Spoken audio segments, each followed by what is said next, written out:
Ce programme vous est proposé par Castel Beer. Castel Beer, le goût de la réussite. Je suis Afrique, terre de tous les hommes. Je suis toi, moi, lui, l'autre, fier d'entreprendre, de réunir, de réussir. Je suis Afrique. Mélange de vie, de langue, de couleurs, de parfums, de goût fort.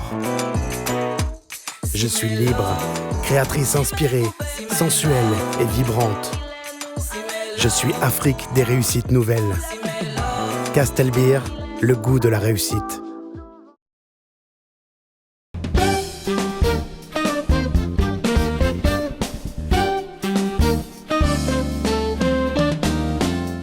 Mesdames, Messieurs, bonsoir et bienvenue à cette nouvelle édition de votre émission Carrière.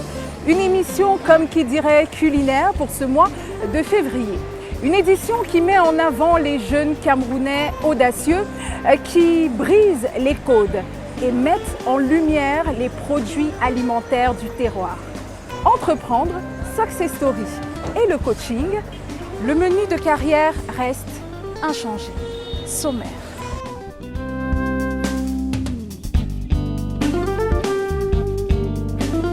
Au sommaire de Carrière, Karine Eka présente Rashdor Foods, une boucherie-charcuterie qui met en valeur le concept de production et transformation des produits de la ferme.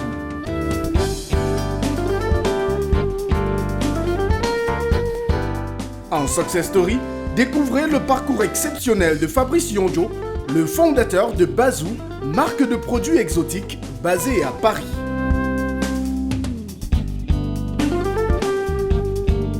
Enfin, dans le coaching du mois, Roland Kwemen dit quoi faire quand on ne sait plus quoi faire.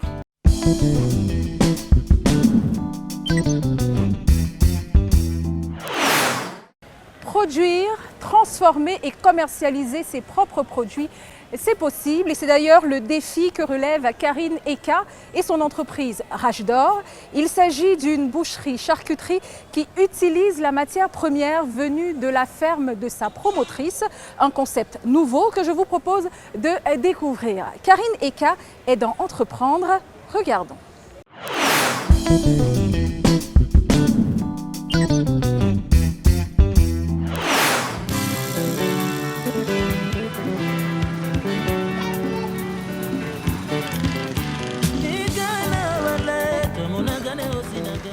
Bonjour Carrière, je suis Christiane Karine Eka, entrepreneur dans l'agro-silvopastorale.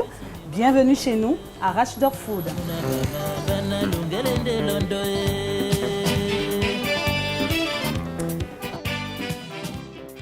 Rashdor Food est une PME camerounaise qui fait dans l'élevage de porc, poulet de chair et pisciculture.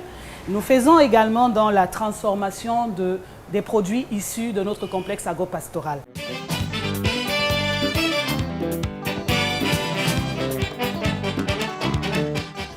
Ce qui m'emmène dans l'entrepreneuriat, c'est le désir de changer un peu ma routine. J'ai fait 16 ans dans une grande entreprise de la place et je pense que je commençais à saturer et je voulais faire quelque chose d'utile pour ma communauté, pour mon environnement. Rashdor Food, alors, c'est le petit nom de ma défunte mère. Elle s'appelait Rachel et son petit nom c'était Rashdor. Et elle est décédée il y a 16 ans et je voulais lui faire un clin d'œil parce que c'est mon mentor, c'est une femme forte, dynamique qui a toujours été dans l'entrepreneuriat, même comme elle était sage-femme de profession. Rashdor Food est né du fait que nous n'étions pas satisfaits de comment les produits, nos vivres frais, nos viandes sont exposées dans nos marchés. Nous avons donc pensé apporter une solution en développant dans un complexe agropastoral et une boucherie moderne comme celle-ci, où nous faisons des produits sains pour la consommation, bien emballés, propres salubre et accessible aux Camerounais moyens. Ici, nous avons une vitrine réfrigérée qui contient donc de la viande de porc avec des belles tranches de côtelettes, comme vous le voyez là, du jambon, de l'épaule, des travers de porc, du gigot et effectivement le poulet. Tout ce beau travail a été fait par notre boucher Gaston. Nous faisons également la transformation en charcuterie. Nous faisons des saucisses, du saucisson et très bientôt du pâté de campagne.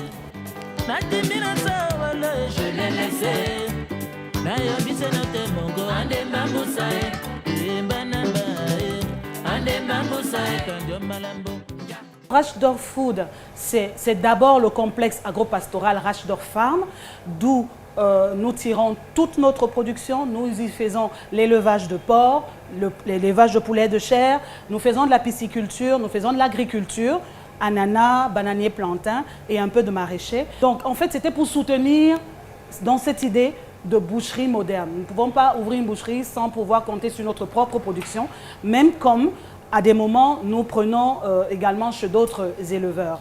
Vous avez ici par exemple un poulet élevé chez nous dans notre complexe agro-silvo-pastoral et abattu et emballé comme vous le voyez ici. C'est un poulet frais qui est étiqueté, emballé ici. Nous faisons également dans le poulet fumé,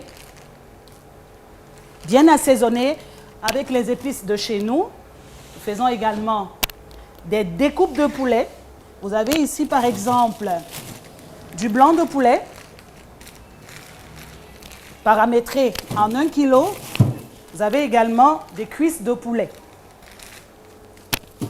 Nous sommes entièrement en fonds propres et nous avons de l'appui de certaines banques au travers de certains petits prêts qu'on nous accorde, mais des prêts qui ne sont pas forcément liés à l'agriculture, parce qu'il faut le dire, les banques ne soutiennent pas l'agriculture au Cameroun, parce que selon eux, c'est un secteur qui est encore très fragile, qui n'est pas très sûr.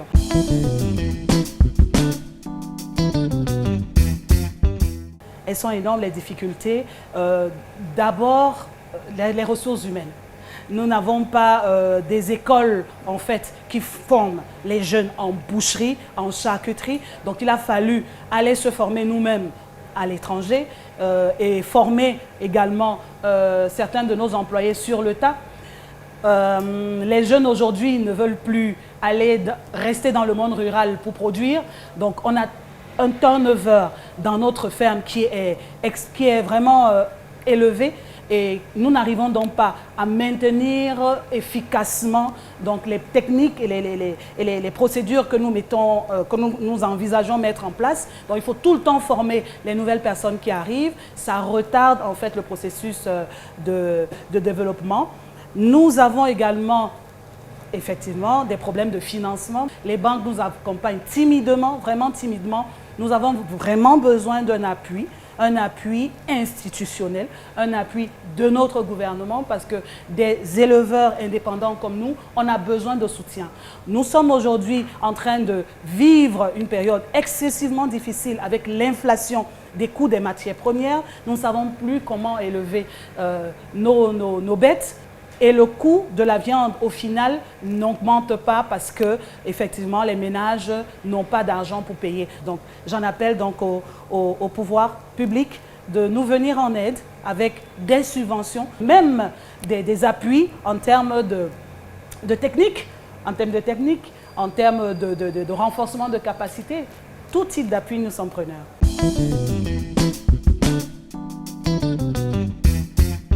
Rashdorf Food, dans 5 ans, si tout se passe bien, nous voyons vraiment dans l'agro-industrie parce que nous avons commencé à transformer notre viande en saucisse, en saucisson. Nous comptons continuer et avoir donc notre production, mettre sur le marché environ entre 4 et 10 tonnes de charcuterie, pas seulement de viande fraîche découpée et fumée, mais bien de charcuterie, avoir une marque de charcuterie camerounaise parce qu'il faut le dire, toutes les charcuteries qui sont présentes sur le marché au Cameroun, aucune n'est camerounaise. Toutes ces charcuteries sont importées. Pourtant, nous avons de la viande, donc on peut le faire. Donc c'est ce que Rashdorf Food est en train de faire en ce moment. Nous essayons donc de mettre sur le marché une marque de charcuterie locale.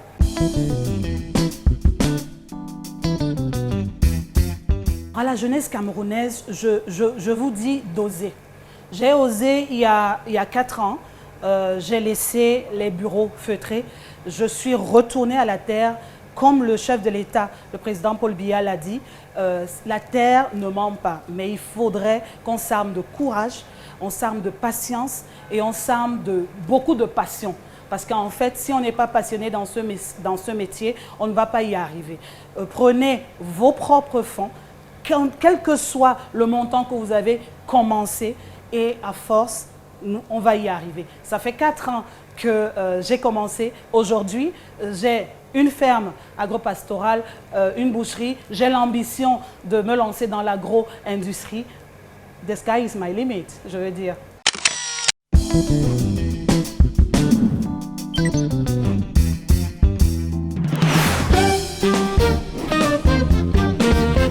I am Africa, land of all mankind. I am you, me, him, them. Proud to create, to unite, to succeed. I am Africa.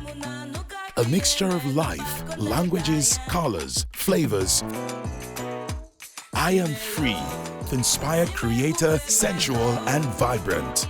I am Africa of new success stories. Castle Beer, the taste of success.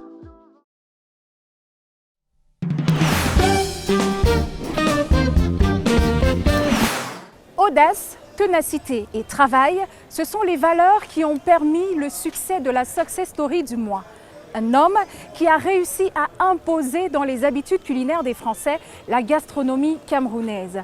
Fabrice Yonjo est la success story du mois et c'est un portrait réalisé par Jean-Paul Chomdou, Hilaire Sopi, Franck-Kevin Moussongo et Georges Lionel Messi.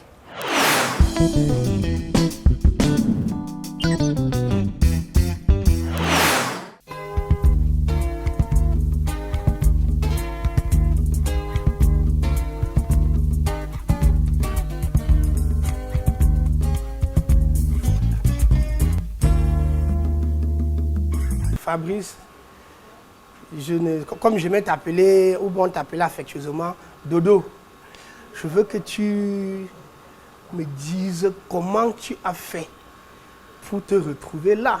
Puisqu'à l'époque, quand on demandait seulement de faire l'œuf, non, tout le village devait s'écrouler.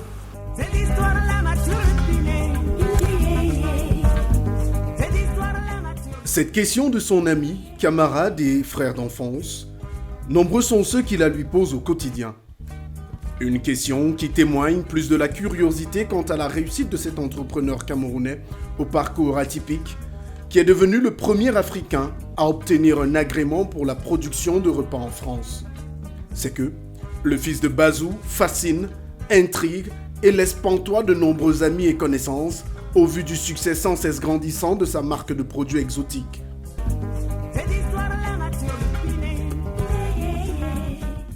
Rencontre avec un homme simple et attachant, un entrepreneur ambitieux et un Africain qui fait bouger les habitudes alimentaires de nombreux Français. Dieu, que vos produits sont bons. Si vous voulez des choses authentiques des îles, c'est ici qu'il faut venir. Fabrice Yonjo, quand Bazou s'exporte bien.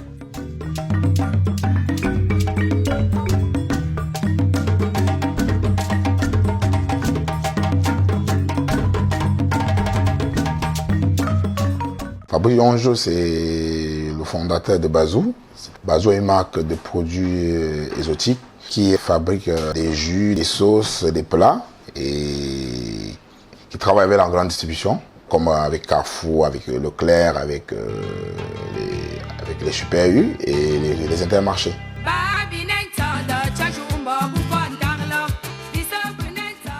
L'histoire singulière de Fabrice Yonjo débute, comme par ironie, à Bazou. Fallait-il d'ailleurs qu'il en soit autrement?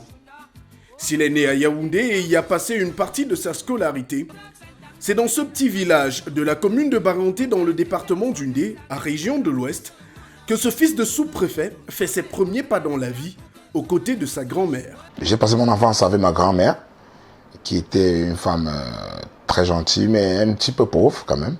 Voilà, mais elle se débrouillait toujours à essayer de me payer cette école primaire c'est l'école Sébec de Bazou, je m'appelle toujours. Oui. J'ai eu la chance d'avoir une grande sœur qui était la femme d'un membre du gouvernement qui s'appelait Joseph Fofé, qui m'a élevé parce qu'elle m'a pris comme son fils.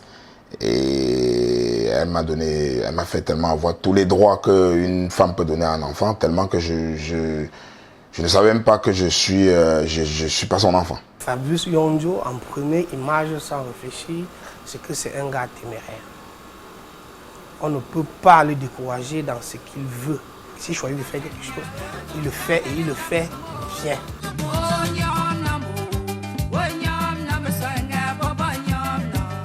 Entre les activités du village, l'école où il se montre assez doué mais peu régulier, et l'église où il est engagé aux côtés de ses camarades, Fabrice développe en parallèle un talent certain pour l'entrepreneuriat et la créativité. Et le souvenir que j'ai de lui, c'est beaucoup de choses. Je ne peux pas les énumérer. C'est trop de choses. On est arrivé à la maison, je suis arrivé en retard parce que c'était papa football à l'époque, qu'il a pris toute la nourriture, il a bouffé, parce qu'on le lui a demandé pour me punir, quoi. C'est un gars, en termes de jeu, non, il n'aimait pas beaucoup les jeux. Donc les choses qu'on dit jouer, non. Tu le vois, tu as dit que tu venais au stade, tu n'es pas venu, pourquoi? Il est peut-être en train de tripoter quelque chose au fond. Tu crois que ça ne sert à rien, c'est à la fin que tu comprends, même si tu es énervé, quoi. Il a plein de qualités. C'est quelqu'un qui est... c'est quelqu'un qui aime les gens. Il aime ce qu'il fait. Donc c'est quelqu'un qui sait ce qu'il veut. Quand il veut quelque chose, il l'obtient. Obéissant, honnête. J'ai eu plusieurs petits frères, mais c'est celui vraiment qui était sur qui je pouvais compter.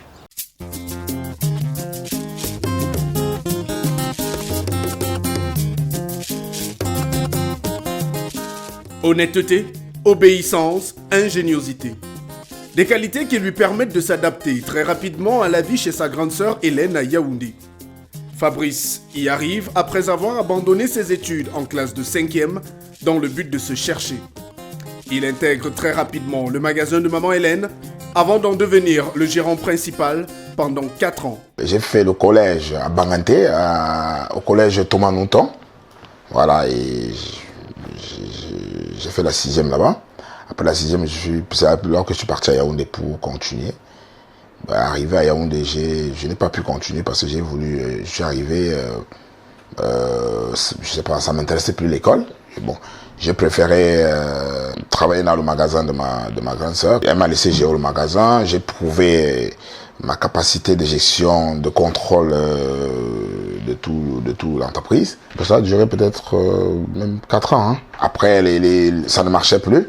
J'ai essayé de vendre le fonds. Je suis parti à Douala, à la Socapalm, chercher à travailler. Bon, il y avait des affaires à Socapalm qu'on coupait comme ils appelaient une prestation. Je les ai fait et malheureusement ça ne donnait pas. Et après, bon, un jour maintenant, j'ai décidé maintenant, je lui ai dit bon maman, ça ne marche pas et moi j'ai envie d'aller en France. J'ai envie d'aller me débrouiller aussi en France comme les autres.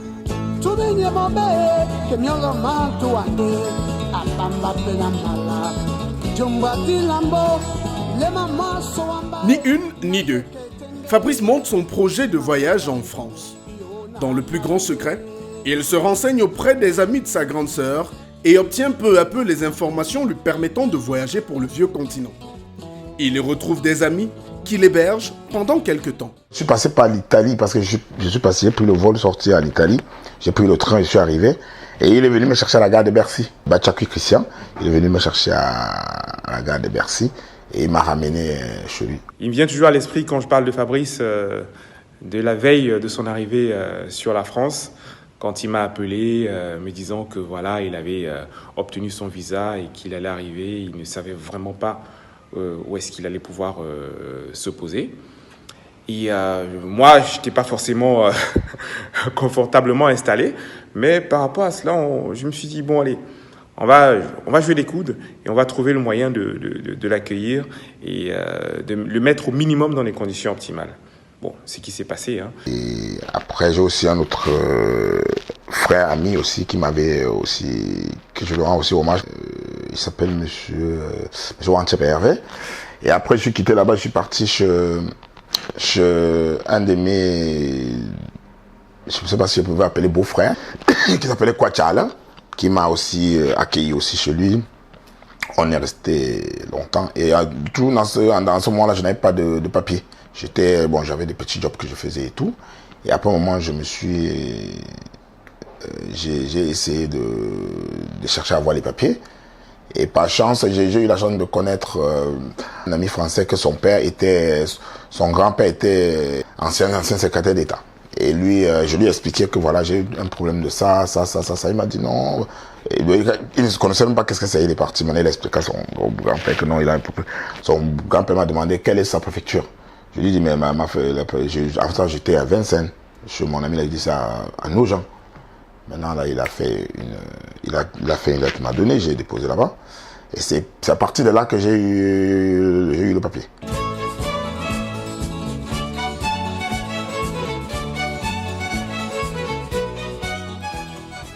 Si sa grande sœur, Hélène, émet le vœu de le voir terminer sa scolarité en Europe, Fabrice, lui, a d'autres ambitions.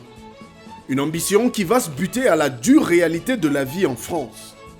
Quelques mois à peine après son arrivée, il veut déjà rentrer au pays. J'avais trouvé que ce n'était pas facile aussi.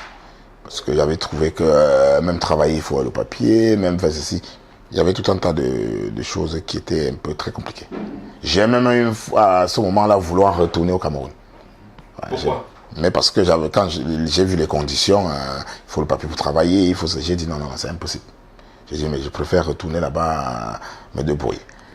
Après, quand j'ai dit ça, ma grande sœur que vous avez dit, elle a dit non. Elle a dit que non, ne viens pas. Bon, tout le monde m'ont appelé de gauche, ils m'ont dit non, mais mes amis là, non, ne fais pas ça. Reste, ça va aller. Bon, voilà. Et puis, j'ai essayé un peu de les écouter.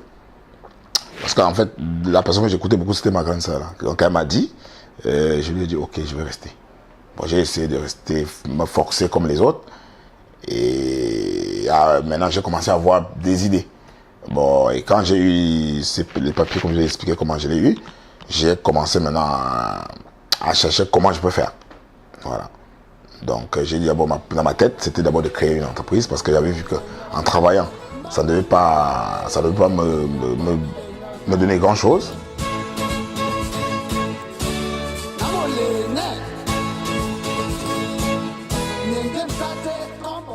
Fabrice Yonjo veut monter son entreprise en France. Il a certes des idées, mais pas encore de moyens pour y parvenir. En attendant, il décroche un boulot d'animateur de stand dans des magasins. Une expérience qui lui permet à la fois de se faire la main, mais aussi de se frotter au monde de l'entrepreneuriat tout en gagnant un peu d'argent. Une opportunité qui va lui ouvrir des portes vers son ambition réelle. C'est un ami que je lui avais demandé, que je lui avais dit je voulais travailler. Il m'a dit oui, il y a un truc qu'on fait, est-ce que tu vas faire, c'est des animations, on vend des produits dans les magasins. Je lui ai dit mais ça ne me dérange pas du tout. Bon, maintenant il m'a donné un téléphone, j'ai appelé, je suis parti, j'ai commencé à travailler avec la personne dans la boîte. Voilà, et dans la boîte maintenant j'ai vu que, un jour j'ai vu qu'un gars qui vendait des produits exotiques. Je lui ai posé la question, je lui ai dit, mais il dit qu'il fait une semaine. En fait, je lui ai dit les jobs qu'on faisait pour 2 jours, la fin de la semaine. Mais il m'a dit, non, tu peux faire ça 1 semaine, 2 semaines, tout ça. Je dis, ah bon? Il dit, oui. Je dis, mais donne-moi le téléphone, je vais appeler. C'est là alors que j'ai appelé ces gens-là, j'ai commencé. Ils ont commencé à me donner des missions. J'ai fait peut-être, pas beaucoup de missions, j'ai fait peut-être même 4 missions avec eux. Après, bon, dans ma tête maintenant, je me suis dit, parce qu'en fait, je vendais les produits, mais je ne goûtais pas les produits. Mais je me suis dit, mais quelqu'un peut faire mieux. Bon, l'handicap était aussi que je ne suis pas cuisinier à la base. Parce qu'en fait, quand j'ai passé l'enfance à Bastos, chez ma soeur, on avait des cuisiniers, et puis je ne savais même pas comment cuire un œuf. J'ai dit, mais c'est un gros handicap. Comment je peux faire? Maintenant, j'ai quand même monté le projet. Et quand j'ai monté, mon beau-père m'a dit, il faut que tu ailles te former en cuisine. Je lui ai dit, non, je peux embaucher les cuisiniers. Il m'a dit, non, vas-y. Je suis parti dans son village, dans la ville. Arrivé, il y avait un monsieur qui avait un petit laboratoire, qui faisait des plats français pour des personnes âgées. Maintenant, je suis parti, j'ai un peu vu comment il était agencé et tout. J'ai dit, ah, c'est bien. J'ai dit, c'est bien.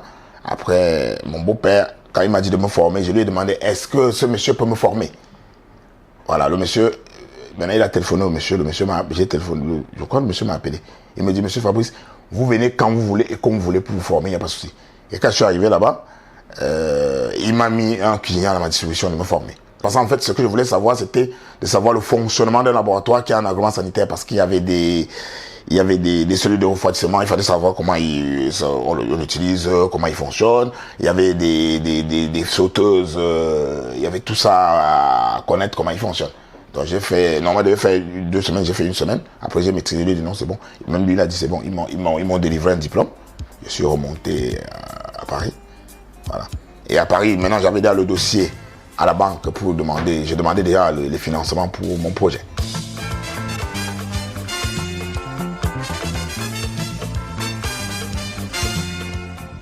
Formé dans la gestion d'un laboratoire agroalimentaire, Fabrice Yondieu, qui a également réuni quelques économies, essaie pouvoir compter sur le soutien de son épouse, rencontrée pendant la maladie de l'époux de sa grande sœur Joseph Fofé en France, peut se lancer pleinement dans la réalisation de son projet.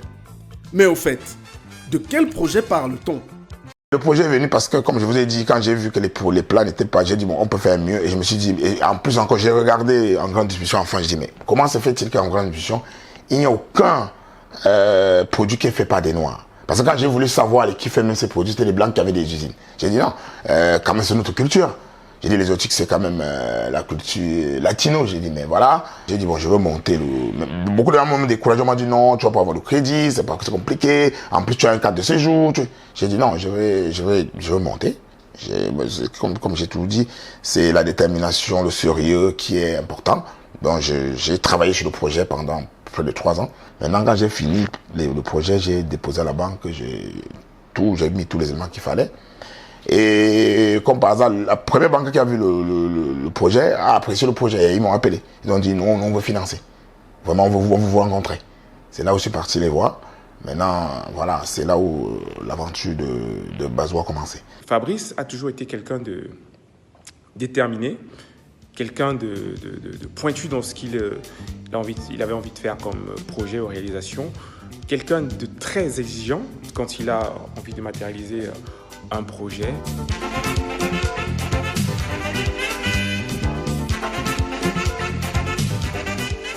C'est une première victoire pour Fabrice et un grand pas dans sa trajectoire.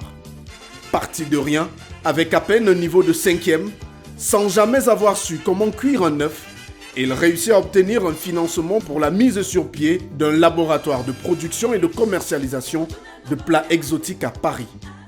Un succès que l'enfant de Bazou ne doit qu'à lui seul et à sa perspicacité. Je suis d'abord un défenseur de la cause de la peau noire. Et quand j'ai vu, c'est ce qui m'a révélé quand j'ai regardé en grande distribution, j'ai vu, mais il n'y avait pas de... J'ai dit, mais pourquoi on ne peut pas avoir... Je vois les Indiens, ils ont des trucs, les Chinois, ils ont le produit, et que les Blancs aussi, ils achètent. J'ai dit, mais pourquoi nous, on n'a pas? Et quand j'ai essayé de regarder comment nos restaurants fonctionnent ici, j'ai fait 2-3 restaurants. Quand je rentre dedans, je vois tout que c'est notre communauté qui est là-bas.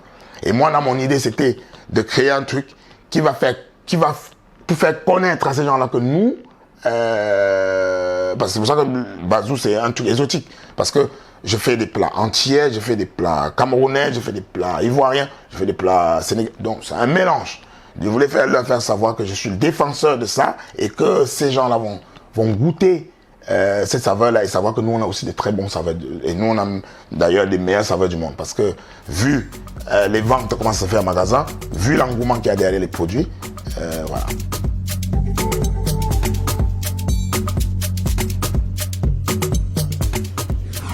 « 60 000 €. C'est le montant du crédit que lui octroie la banque pour financer son projet. Fabrice les investit dans l'acquisition d'un local où démarrer son laboratoire et le matériel nécessaire à la production des premiers produits à mettre sur le marché. Nous sommes en 2015, ainsi naît Bazou. Quand la banque a accepté le projet, maintenant il fallait créer un nom pour... D'abord un nom, pas encore la marque. J'ai une tata par alliance, Denise Epoté, qui a été journaliste au Cameroun pendant longtemps. J'ai vu avec Dominique, en fait, la fille de ma sœur, que j'étais avec elle, je lui ai dit, mais je veux un nom pour Bazou. Maintenant, elle nous a proposé 2 noms. Elle a dit, vous mettez où? Saveur Bazou? Non. Non, elle avait dit saveur... oui, saveur Bazou ou perle, non, saveur exotique Bazou ou perle exotique Bazou. Maintenant, quand il m'a dit ça, nous on a acté, moi j'ai dit non, on prend perle exotique Bazou. J'ai appelé d'abord perle exotique Bazou. Quand j'ai voulu faire, j'ai voulu créer le nom de l'entreprise. Et quand c'est entré en grande distribution, à un moment, j'ai compris qu'il fallait créer une marque Bazou parce que je voyais que les produits avaient un engouement vraiment fort et il fallait que ce soit vraiment une marque forte. Maintenant, j'ai dit bon, il faut créer la marque. Et maintenant, les communicants m'ont fait comprendre que monsieur, il faut que, si vous mettez perle, j'ai dit laissez perle, il dit non, c'est trop lourd. Il dit Bazou, ça résonne. Donc, et aujourd'hui, ça m'a comblé d'avoir Bazou comme le nom de ma marque. Quand vous entrez dans un Leclerc, vous regardez, vous voyez affiché en haut Bazou.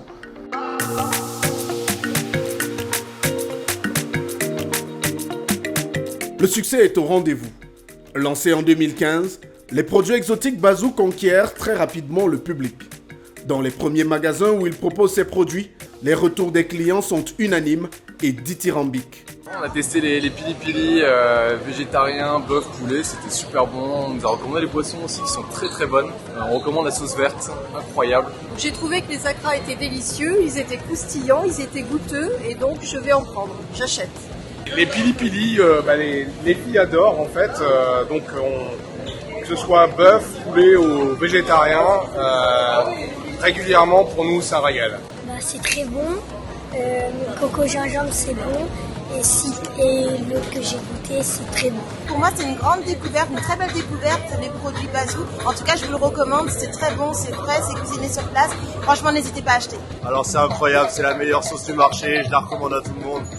C'est ce qu'on aime. Les gens ont beaucoup apprécié parce que c'est super que je vous dis, c'est bon.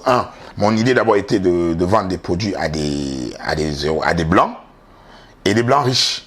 Parce que c'est eux que je voulais qui connaissent les produits. Je voulais plus aller à ma communauté de faire connaître ces produits. Parce que même les Chinois, les Indiens, c'est comme ça qu'ils ont fait. Ils ont ciblé la bonne clientèle. Et moi, je suis parti dans un quartier compliqué parce que là-bas, c'est des riches, des super riches. Des produits comme ça les intéresse pas du tout. Et j'ai réussi à faire connaître les produits là-bas. Et ils ont aimé les produits. C'est là où j'ai compris que non, là, les produits là vont marcher. Et maintenant, je suis parti au Super U, le Chenet qui est à Versailles. Aussi, c'était la folie. Donc, tout le 78, 92, c'est là où je vendais mes produits. Excellent. On vient chaque semaine et chaque semaine, on est satisfait des produits de Bazou. Goûter ces produits sont vraiment excellents. Et effectivement, c'est un voyage en soi. Voilà. Merci. Alors, moi, je suis fan des acras de morue avec la sauce verte. C'est délicieux. Et là, je vais me laisser tenter par les pili-pili aussi. Les produits sont géniaux. Franchement, je vous les conseille. Venez goûter. Bonjour, Brice Bayot, chef du secteur produits frais au Leclerc de Vallopéré. Nous travaillons avec Bazou depuis septembre 2021 et nous sommes très satisfaits de notre collaboration, surtout nos clients. Bazou a su trouver sa clientèle et développe une très forte rentabilité. Au départ, moi je faisais des animations avec les produits. Je venais faire goûter aux gens avant qu'ils achètent. Je faisais dérouler 2 semaines des animations dans un magasin pour essayer de faire déguster les produits. Et les gens achetaient, les gens appréciaient beaucoup. Et c'est ça que j'ai pu avoir la notoriété avec ces produits.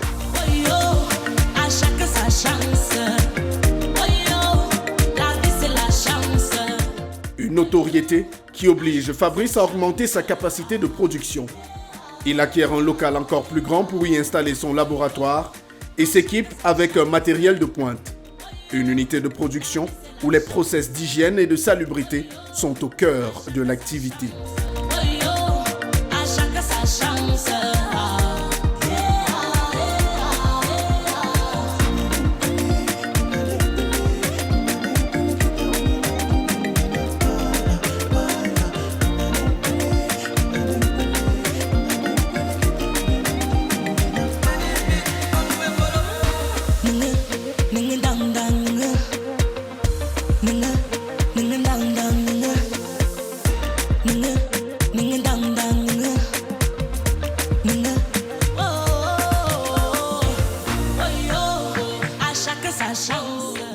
Pendant 5 ans, Fabrice installe ses produits dans les habitudes alimentaires de nombreux Français, fiers de découvrir le poulet DG, le tiep, la tchéké, du jus de zeuil, le bissap ou encore tous les plats qui constituent la gastronomie africaine et antillaise.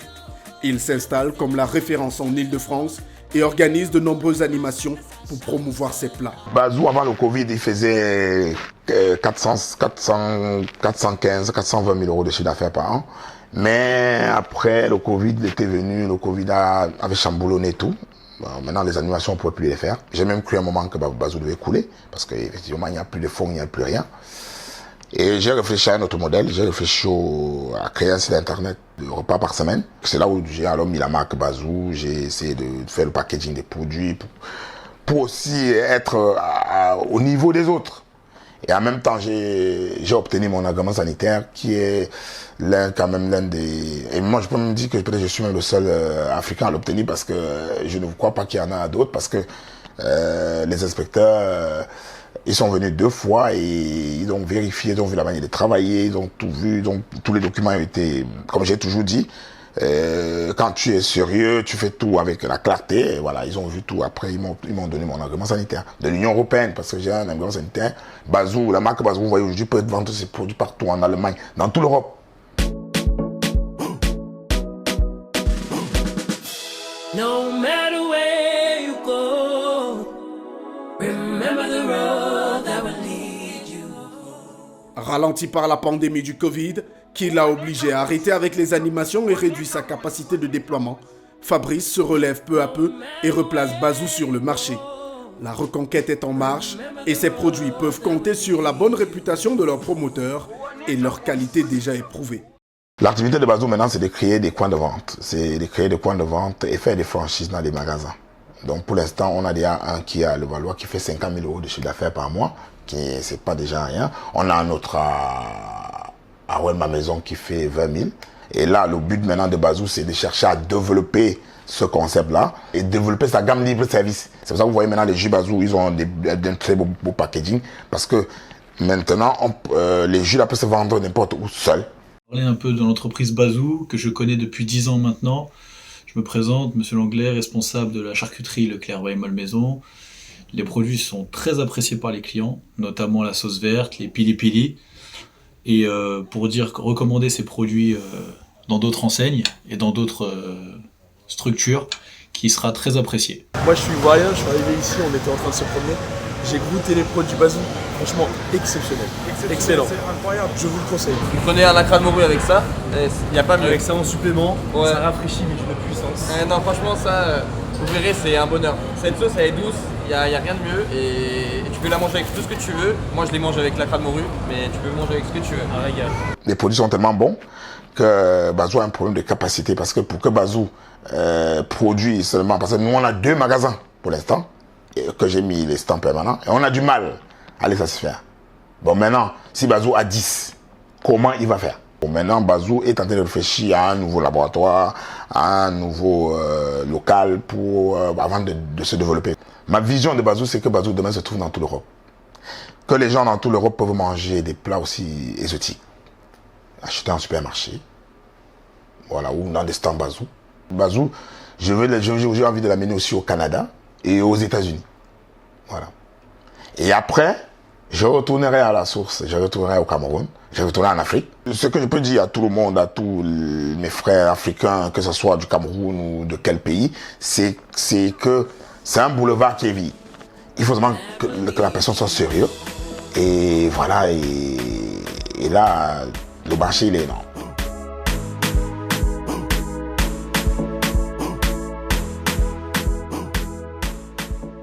Un travail de reconquête du marché et d'accroissement du chiffre d'affaires qui oblige Fabrice à passer moins de temps avec son épouse et ses 2 filles.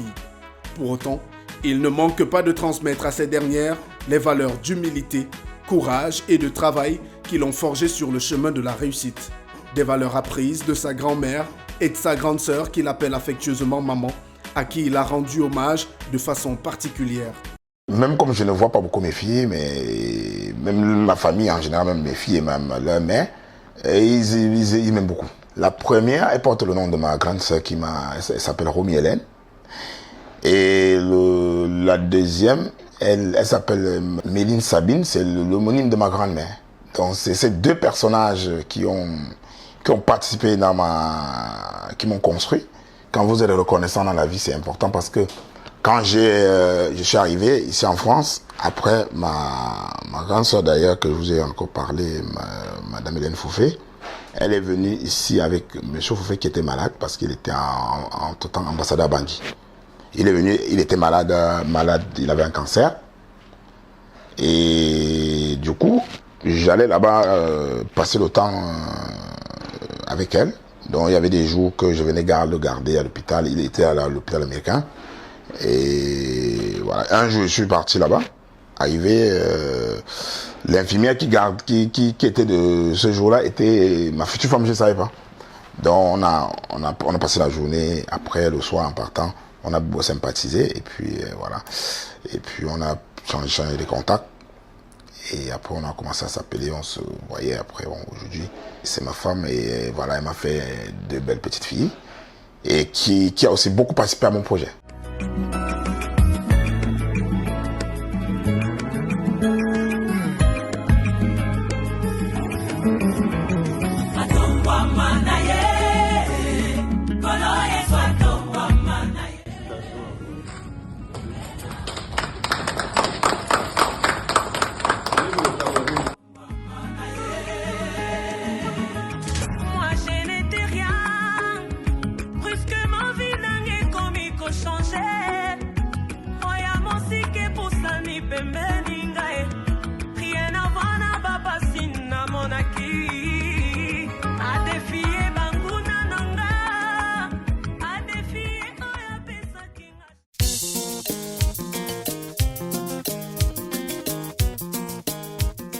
S'il garde la tête sur les épaules, ce fils de Bazou est bien conscient de ses faiblesses et surtout de ses forces. Son expérience, il espère un jour pouvoir la partager avec ses frères camerounais au travers de formations qu'il pourrait animer au Cameroun. Mon rêve pour le Cameroun, c'est d'abord un jour de venir faire des conférences en expliquant pour la traçabilité de l'hygiène alimentaire, parce que je suis parti au Cameroun, j'ai vu que c'est des trucs que les gens ils ne pensent même pas à ça, mais ils imaginent ce que ça peut créer. Et que dans l'avenir, je me dis, un jour, quand je vais finaliser, je vais essayer d'aller là-bas, organiser des trucs pour essayer de former des gens, de parler de l'hygiène alimentaire, voilà, d'essayer de faire comprendre aux gens comment ils peuvent faire pour éviter que les clients soient intoxiqués, que voilà.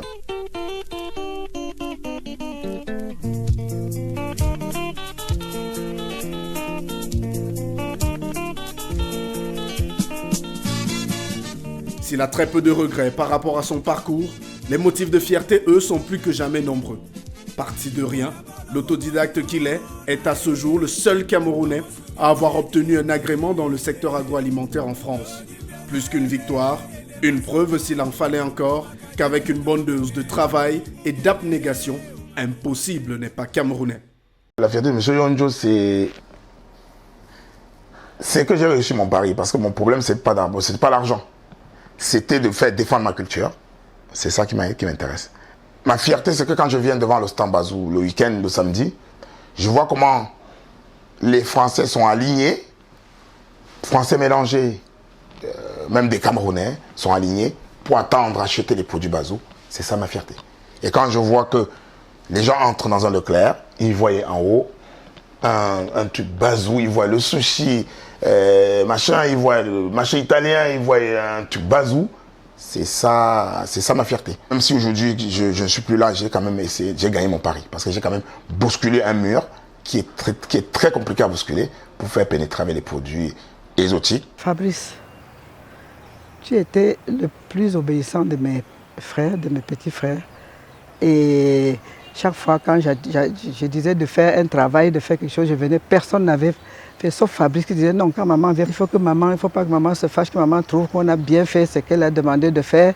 Et tes petits neveux, tes petites nièces, c'est toi qui t'en occupais. Je revenais, tu avais veillé à ce qu'ils aient pris leur bain, qu'ils aient mangé, et puis dès qu'ils ont sommeil, c'est toi qui vas aller les mettre au lit. Et c'était comme ça, Fabrice. Je te félicite. Et il ne faut pas lâcher, c'est tout comme ça. Tu vois, tu as été obéissant, ça a payé parce que tu es arrivé en France, tu t'es battu. Quand tu m'as dit, moi personnellement, je ne croyais même pas que tu allais t'en sortir comme ça. Tu t'en es sorti et vraiment félicitations Fabrice. Fabrice, nous sommes très fiers de toi. Pour moi, aujourd'hui, c'est encore l'opportunité, l'occasion de te le faire savoir. On sait que c'est le début de l'aventure. Tu vas aller beaucoup plus loin que cela. Beaucoup plus loin. Ça, je sais que tu es déterminé, je sais que tu es motivé, mais il y a besoin quand même de te le dire. On a confiance en toi, on est impressionné de tes performances et très, très, très fiers de toi.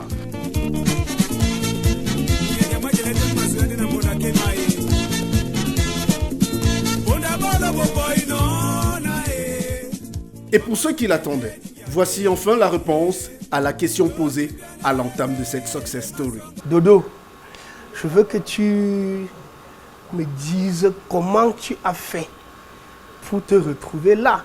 Puisqu'à l'époque, quand on demandait seulement de faire l'œuf, non, tout le village devait s'écrouler. Comment tu as fait pour te retrouver à ce niveau? C'est le travail, la détermination, le sérieux. Voilà, surtout le sérieux. Le sérieux est très important. Ça fait déjà plus de 8 ans que Bazou existe. J'ai travaillé avec ses clients. Aucun client n'a jamais eu mal au ventre. Tous les retours des clients à l'accueil, c'est des produits exceptionnels, des produits excellents. Donc, voilà, c'est ça que je peux dire à ces jeunes-là, d'être sérieux dans tout ce qu'on fait, de faire que les gens peuvent te faire confiance. Parce que si la force de Bazou est en train d'arriver là où il est en train d'arriver, c'est parce que les gens m'ont fait confiance et que je suis quelqu'un, je suis sérieux dans tout ce que je fais.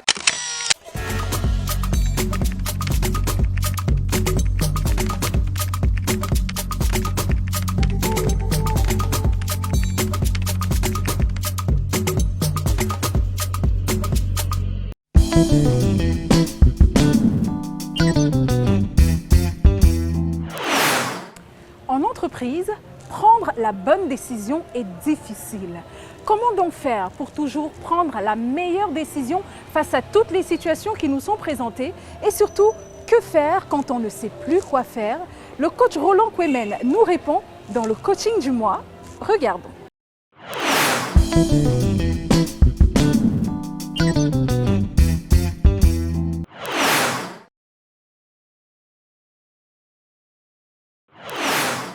Chers leaders, salut! Bienvenue à cette session de coaching. Notre thème du jour, What to do when you don't know what to do. Que faire quand on ne sait pas quoi faire? Comment identifier les causes de l'indécision? Comment développer les bonnes attitudes utiles à la prise de décision? Comment vous approprier les astuces pour favoriser surtout l'ouverture d'esprit? Chers leaders, quand nous parlons de décision, il s'agit du fait d'effectuer un choix entre plusieurs solutions susceptibles de résoudre un problème ou une situation auquel vous êtes confronté. L'incertitude ici est un état de quelqu'un qui ne sait quelle partie prendre. Quand on parle d'hésitation, c'est l'état d'irrésolution ou de crainte qui retarde le moment d'une action, d'une décision. Nous allons à présent partager avec vous les 9 causes de l'indécision. Puisque je le dis souvent dans nos séminaires, dans la vie, la question est plus importante que la réponse. La première cause de l'indécision, c'est la peur. Mais la plupart du temps, la peur de conflit. On ne veut pas faire du mal. On a peur de ce qui peut arriver, alors on n'agit pas. En 2, la fuite des responsabilités. Nous ne voulons pas assumer les responsabilités. Or, il n'y a pas de leadership sans responsabilité. En 3, la peur d'échouer. Or, nous oublions que le frère jumeau du succès s'appelle l'échec. Tout échec prépare à des succès futurs. En 4, la pression sociale. Qu'est-ce qu'on va dire autour de moi? Finalement, nous vivons par rapport aux autres et non par rapport à nous-mêmes. En 5, le manque de confiance en soi. La plupart du temps, nous ne prenons pas de décisions parce que nous ne sommes pas sûrs de nous. Tellement nous sommes convaincus que nous ne sommes rien. Erreur. En 6, la peur des conséquences. Souvent, nous anticipons déjà sur les conséquences et Cette anticipation peut être nuisible parce que la plupart du temps, ce que nous prévoyons de négatif n'arrive jamais. En 7, le perfectionnisme, on le sait très bien, c'est un aspect positif dans la vie. Mais poussé à l'excès, ça devient néfaste parce que ça nous empêche de pouvoir réaliser des actions en se disant « il n'est pas encore temps, ce n'est pas encore le bon moment ». Or, le bon moment, c'est maintenant. Le bon endroit, c'est ici. En 8, la peur du changement. Tout changement pousse à la peur de l'incertitude, la peur de demain. Qu'est-ce qui va arriver? Donc, nous préférons le statu quo. Or, il faut sortir de sa zone de confort si nous voulons impacter, si nous voulons progresser, si nous voulons évoluer. Et en 9, l'absence des objectifs personnels. Il est important en début d'année, en début de mois, en début de semaine, en début de journée, de connaître exactement où nous voulons aller, quels sont les objectifs qu'on s'est fixés. Ça va permettre de pouvoir facilement se réaliser. Les 4 choses à faire quand on ne sait pas quoi faire. En 1, il est important d'obtenir plus d'informations sur la question, sur la situation, sur le projet. En 2, il est important de se rapprocher d'un mentor, d'un coach, d'un modèle. Ça peut être un parent, ça peut être un ami, ça peut être un aîné académique ou un aîné sur le plan professionnel. Mais on a besoin de cette personne-là qui pourra nous rassurer et nous montrer le droit chemin. En 3, il est important de s'inspirer de nos expériences passées. Il ne faut pas seulement apprendre l'histoire, mais il faut apprendre de l'histoire. Quelles leçons je tire de mes échecs passés, de mes expériences passées? C'est pour ça qu'on dit souvent que l'expérience, c'est la somme des erreurs et des échecs. Et en 4, il faut faire simple. La plupart du temps, pourquoi nous n'agissons pas? Pourquoi nous nous posons des questions et nous sommes en difficulté? Parce que nous voulons faire compliqué là où il faut faire simple. La simplicité est synonyme aussi de grandeur. Chers leaders, nous sommes arrivés au thème de notre session de ce jour. Je vous invite à partager avec moi cette pensée du grand Nelson Mandela. Que vos choix reflètent vos espoirs et non vos peurs. À titre de rappel, les leaders d'impact sont des apprenants. S'ils cessent d'apprendre, ils cessent de progresser. Et s'ils ne progressent pas, c'est-à-dire que la performance n'est plus au rendez-vous. C'est pour ça que je vous invite à passer de la motivation à l'action. C'est ici que s'achève cette édition de votre émission Carrière, tournée au cœur d'Angola Market, ici à Yaoundé. Merci de nous avoir suivis. Prochain rendez-vous dans un mois. Au revoir.